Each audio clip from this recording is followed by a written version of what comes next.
अभी हाल ही में एक न्यूज़ आई थी कि डेनमार्क के स्कूल्स डिजिटल से वापस नॉर्मल बुक्स पे शिफ्ट हो गए हैं।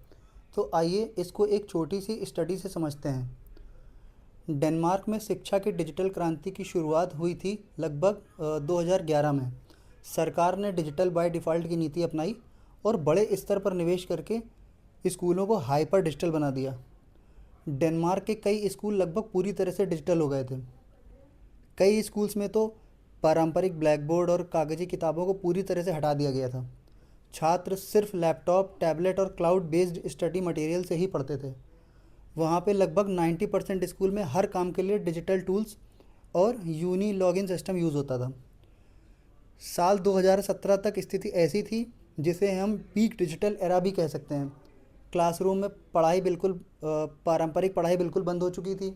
छात्र बिना कंप्यूटर और टैबलेट के स्कूल आने की सोच भी नहीं सकते थे।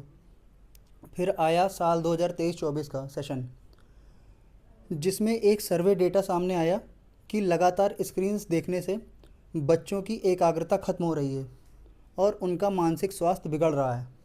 वहाँ की सरकार ने तुरंत एक्शन लेते हुए वापस फिजिकल किताबों को मंगाना शुरू कर दिया।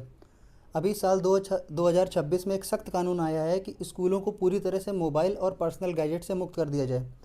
डेनमार्क, जो कभी दुनिया का सबसे बड़ा डिजिटल चैंपियन था, आज बच्चों के विकास के लिए वापस एनालॉग लाइफ यानी कि किताब और पेन की तरफ लौट आया है।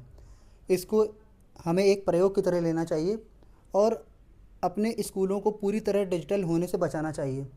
और हमें एक हाइब्रिड मॉडल पे काम करना चाहिए जहाँ डिजिटल भी चले और एनालॉग भी, जिससे हम 2047 तक पूरी तरह से विकसित भारत बन सकें।